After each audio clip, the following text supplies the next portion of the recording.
Hello friend, welcome to my YouTube channel. दोस्तों, हम हिंदी का एक पार्ट 10 है। ठीक है, हमने 9 सॉल्व कर दिए। पार्ट 10 है जिसमें हम 30 क्वेश्चन सॉल्व करेंगे। ठीक है, तो चलिए स्टार्ट करते हैं। इसमें फर्स्ट क्वेश्चन है, अर्थालंकार के कितने भेद है। ठीक है, आपको बताना भेद बताना है, तो अर्थालंकार के कितने भेद हो जाएंगे। तो ऑप्शन आपके पास है A 11, option B 12, option C 14, option D है 18। तो इसका राइट आंसर हो जाएगा ऑप्शन नंबर बी। कितना हो जाएगा? 12 हो जाएगा। ठीक है जी, आपको याद रखना अर्थालंकार के कितने भेद होते हैं? 12। ठीक है, नेक्स्ट है, इनमें से रस की कौन सा भेद है, आपको बताना है। रस है, रस का कौन सा भेद है। ठीक है, ऑप्शन ए है उल्लेख, ऑप्शन बी करुण, ऑप्शन सी रूपक, ऑप्शन डी है इनमें से कोई नहीं। तो इसका करेक्ट आंसर हो जाएगा ऑप्शन नंबर बी। करुण क्या है? एक रस का भेद है। ठीक है जी, आपको याद रखना। चलिए नेक्स्ट क्वेश्चन है। नेक्स्ट क्वेश्चन है इसमें, इनमें से अलंकार की कौन सा विधि, आपको बताना अलंकार कौन सा है। ठीक है, जो ऑप्शन दिए इनमें से आपको अलंकार बताना है। ऑप्शन ए छेद का अनुप्रास, ऑप्शन बी लाट अनुप्रास, ऑप्शन सी है शब्द अलंकार, ऑप्शन डी है इनमें से कोई नहीं। तो इसका करेक्ट आंसर हो जाएगा ऑप्शन नंबर सी, शब्द अलंकार। क्या है? एक अलंकार का भेद होता है। ठीक है जी, आपको याद रखना। नेक्स्ट है, वर्तमान में हिंदी का प्रचलित रूप है। आपको बताना है कि वर्तमान में हिंदी का प्रचलित रूप क्या है। ब्रजभाषा है, देवनागरी है, अवधी है, खड़ी बोली। तो वर्तमान में क्या है? तो वर्तमान में हो जाएगा खड़ी बोली। ठीक है, तो ऑप्शन डी राइट आंसर हो जाएगा, आपको याद रखना है। चलिए नेक्स्ट क्वेश्चन है। यहाँ पे हिंदी, हिंदी की आदि जननी है। आपको बताना है हिंदी की आदि जननी है पाली, अपभ्रंश, संस्कृत या प्राकृत। तो हिंदी की आदि जननी कौन है? तो हो जाएगा संस्कृत। ठीक है, तो ऑप्शन सी राइट आंसर हो जाएगा जी, आपको याद रखना है।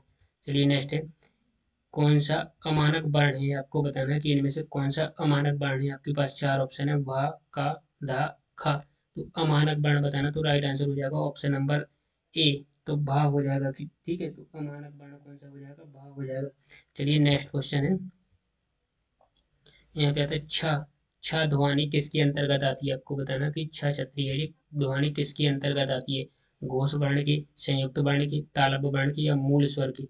तो छ कैसा आता है? तो आपको बताना है छ और त्रा और ज्ञा, ये कौन से संयुक्त वर्ण होती है। तो इसका राइट आंसर हो जाएगा ऑप्शन नंबर बी जी, आपको याद रखना कौन कौन सी है। छ, त्रा और ज्ञा, ये ध्वनि कौन किसके अंतर्गत आती है? संयुक्त वर्ण के अंदर आती है। ठीक है, चलिए नेक्स्ट है ज्ञा। ज्ञा वर्ण किन वर्णों के संयोग से बना है। आपको बताना है कि किन वर्णों के योग से संयोग से बना है। ठीक है, आधा जा प्लस अणा, जा प्लस धा, जा प्लस न्या और जा प्लस अणा, तो किससे मिलकर बना है? तो ऑप्शन नंबर ए हो जाए, आधा जा प्लस अणा से मिलकर क्या बनता है? ज्ञा बनता है। ठीक है जी, आपको याद रखना है। चलिए नेक्स्ट है, यहाँ पे आता है अघोष वर्ण कौन सा है। आपको बताना है कि अघोष वर्ण कौन सा है। अघोष वर्ण बताना कि आपको कौन सा है। ठीक है, तो इसमें आपके पास ऑप्शन है जा, सा, हा, आ। तो अघोष वर्ण बताना, तो इसमें राइट आंसर हो जाएगा ऑप्शन नंबर बी, सा हो जाएगा। तो अघोष वर्ण कौन सा है? सा हो जाएगा। ठीक है जी, आपको याद है। चलिए नेक्स्ट है, जिन शब्दों के अंत में आ आता है। ठीक है, जिन शब्दों के अंत में छोटा आ आता है उन्हें क्या कहते हैं। तो आपको बताना उन्हें क्या कहते हैं। अयोगवाय कहते हैं, अकारांत कहते हैं, अनुस्वार कहते हैं, अंतःस्थ कहते हैं। तो इसका राइट आंसर हो जाएगा ऑप्शन नंबर बी, अकारांत कहते हैं। ठीक है जी, आपको याद रखना है जिन शब्दों के अंत में छोटा आ आता है उन्हें क्या कहते हैं? अकारांत कहते हैं। ठीक है, चलिए नेक्स्ट क्वेश्चन की ओर। अब देखो, हमने अभी आपको बताया कि छ छत्री, छ छत्री, छ वर्ण किसके योग से बना है। आपको बताना है कि ये संयुक्त वर्ण है, किसके योग से बना है। ठीक है, आधो का प्लस छ, आधा का प्लस सा, आधा का प्लस सा, आधा का प्लस छ। तो किसके योग से बना है जी, आपको बताना है। तो इसमें राइट आंसर हो जाएगा ऑप्शन नंबर सी, आधा का और सा, इतने के योग से क्या बनता है? छह छत्री बनता है जी, आपको याद रखना है। ठीक है, चलिए नेक्स्ट है, निम्नलिखित में कौन सा स्वर नहीं है। आपको बताना है कि जो स्वर नहीं है वो आपको बताना है। छोटा ऊ, अणा, ए, आ। तो स्वर कौन सा नहीं है? तो अणा हो जाएगा। ठीक है, ऑप्शन बी राइट आंसर हो जाएगा। चलिए नेक्स्ट क्वेश्चन है। यहाँ पे आता है इनमें से कौन सा पार्श्व स्वर है। आपको बताना है कि पार्श्व स्वर कौन सा है। तो ठीक है, छोटा ई, डा, आ और ज। तो आपको बताना कि पार्श्व स्वर कौन सा है। ठीक है, तो पार्श्व स्वर बताना, तो इसमें आपका राइट आंसर हो जाएगा ऑप्शन नंबर सी, बड़ा आ क्या हो जाएगा? पार्श्व स्वर है। ठीक है जी, आपको याद रखना है। चलिए नेक्स्ट क्वेश्चन है, निम्नलिखित में कौन सा संयुक्त व्यंजन नहीं है। आपको बताना कि संयुक्त व्यंजन नहीं है। अभी हमने आपको स्टार्टिंग में बताया था संयुक्त व्यंजन कौन कौन से होते हैं, छात्राज्ञा होती है। तो इसमें पूछा कि संयुक्त व्यंजन नहीं है, तो नहीं बताना। तो हमने क्या बताया, छात्राज्ञा ये क्या है? संयुक्त व्यंजन है, जबकि सा क्या है? ये संयुक्त व्यंजन नहीं। तो राइट आंसर हो जाएगा ऑप्शन नंबर ए हो जाएगा। ठीक है, चलिए नेक्स्ट क्वेश्चन है। यहाँ पे आता है या, रा, ला, वा किस वर्ग के व्यंजन है। आपको बताना है या, रा, ला, वाक्य से वर्ग के व्यंजन है, ठीक है जी, आपको बताना है। तो जी कैसा हो जाएगा, ऊष्म व्यंजन हो जाएगा, औष्ठ व्यंजन हो जाएगा, तालव्य व्यंजन हो जाएगा, अंतःस्थ व्यंजन हो जाएगा। तो ये आपको याद रखना है, या रा ला वाक्य से वर्ग के व्यंजन हो जाएंगे, ये हो जाएगा अंतःस्थ व्यंजन हो जाएगी। तो ऑप्शन डी राइट आंसर हो जाएगा, ठीक है जी, आपको याद रखना है। तो क्या हो जाएगा, ऑप्शन डी। नेक्स्ट आता है कंठ्योष्ठ ध्वनि का उदाहरण है, आपको बताना कंठ्योष्ठ ध्वनि का उदाहरण है, जो आप बताना कंठ्योष्ठ ध्वनि का उदाहरण कौन सा है, ठीक है। तो इसमें ऑप्शन ए है छोटा ए, ता और का। तो इसमें कंठ्योष्ठ ध्वनि का उदाहरण हो जाएगा छोटा ए, ठीक है, option number A right answer हो जाएगा, ठीक है जी, याद रखना। चलिए नेक्स्ट क्वेश्चन है, यहाँ पे आता है निम्नलिखित में से शुद्ध वर्तनी का चयन कीजिए। आपको बताना शुद्ध वर्तनी का चयन करना है। तो इसमें देखो कुमुदनी, ठीक, कुमुदिनी, कुमुदनी, कुमुदनी। तो इसमें राइट आंसर हो जाएगा, सही वर्तनी क्या है, तो इसका सही अर्थ कुमुदनी हो जाएगा, ठीक है, ऑप्शन नंबर बी हो जाएगा, ठीक। चलिए नेक्स्ट क्वेश्चन है, निम्न दिए गए शब्दों में शुद्ध वर्तनी वाला शब्द बताना है। आपको शुद्ध वर्तनी वाला शब्द कौन सा है, ऑप्शन ए सांसारिक, स्रोत, कीर्ति, सर्वोत्तम। तो जो सही है वो कैसा लिखते हैं, तो स्रोत है, इस तरह सही है जी, इस तरह स्रोत लिखते तो राइट आंसर हो जाएगा ऑप्शन नंबर बी। चलिए नेक्स्ट क्वेश्चन है, आपको यहाँ पे बताना दो वर्णों के मेल से होने वाले विकार को क्या कहते हैं। तो दो वर्णों के मेल से होने वाले विकार को क्या कहते हैं, तो क्या कहा जाता है, संधि कहा जाता है, प्रत्यय कहा जाता है, उपसर्ग कहा जाता है, समास कहा जाता है। विकार को क्या कहते हैं, तो क्या कहते हैं, प्रत्यय कहा जाता है, ठीक है।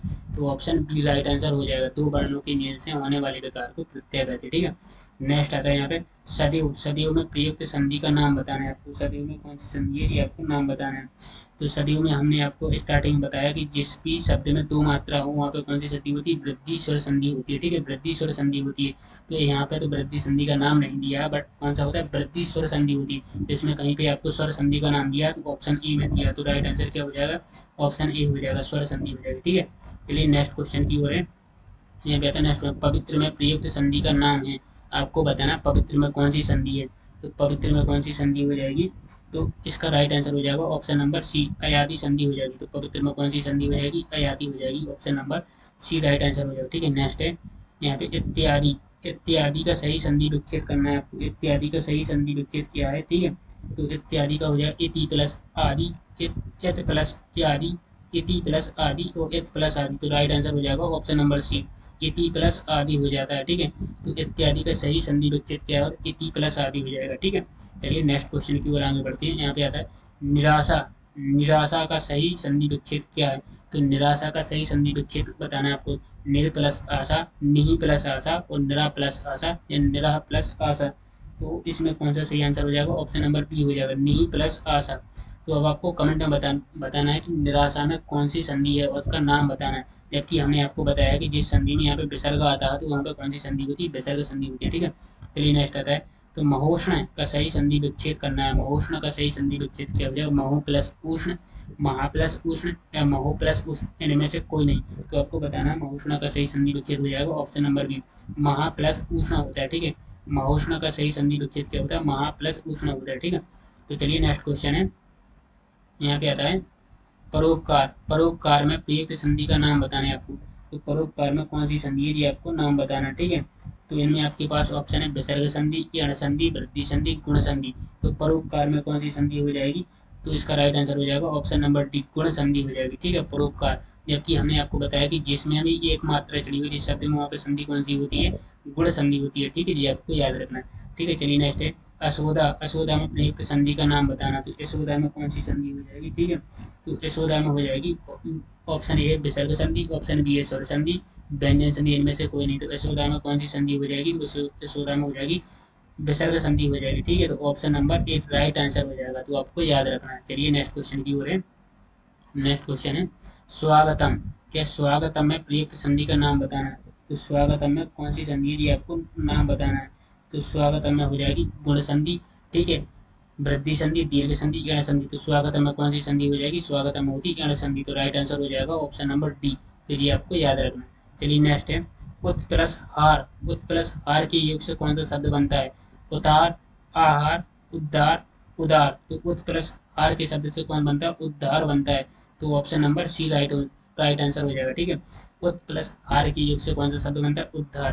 तो आपको बताना कि उद्धार में कौन सी संधि है, नाम आपको कमेंट में बताना। चलिए नेक्स्ट क्वेश्चन है, यहाँ पे आता है अनवय, अनवय का सही संधि विच्छेद है। अनवय का सही संधि विच्छेद क्या है, अनु प्लस अय, अनु प्लस आई, अनु प्लस आई, अनु प्लस आई। तो इसका आपको राइट आंसर बताना है कि क्या हो जाएगा, ठीक है। तो इसमें राइट आंसर हो जाएगा ऑप्शन नंबर सी, अनु प्लस आई। तो अनबाई में इसका सही संधि विच्छेद क्या हो जाएगा, अनु प्लस आई बुधा, ठीक है।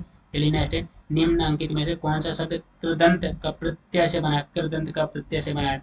बिकाऊ, रंगीला, कृपालु, दुधारू। तो कृदंत प्रत्यय से बना है, कृदंत प्रत्यय से कौन बना है, बिकाऊ बना। तो राइट आंसर हो जाएगा ऑप्शन नंबर ए, ये आपको याद रखना। तो दोस्तों हमने इसमें आपको टॉप 30 क्वेश्चन सॉल्व कराए। अब आपको कमेंट में बताना कि आपकी 30 क्वेश्चन में से कितने क्वेश्चन सही है, जो वो आपको कमेंट में बताना। तो दोस्तों अगर आपने वीडियो में सही सीखा, सही जानकारी मिली है, अगर आपको लगता है कि इसी टाइप की क्वेश्चन एग्जाम में पूछे जाते हैं, ठीक है, तो आपने अभी तक इस चैनल को सब्सक्राइब नहीं किया तो सब्सक्राइब जरूर कर लेना एंड बेल आइकन को आप प्रेस कर देना, ताकि आने वाली अगली वीडियो की नोटिफिकेशन आपको टाइम पर मिल सके। तो दोस्तों इस वीडियो को ज़्यादा से ज़्यादा शेयर जरूर करना अपने दोस्तों के साथ। तो दोस्त अगर आपने हमारे प्रीवियस वीडियो नहीं देखे तो आप हमारे चैनल के प्ले लिस्ट में जाइए, हिंदी व्याकरण एमसीक्यू के नाम से आप हमारी ओल्ड वीडियो देख सकते हैं, ठीक है।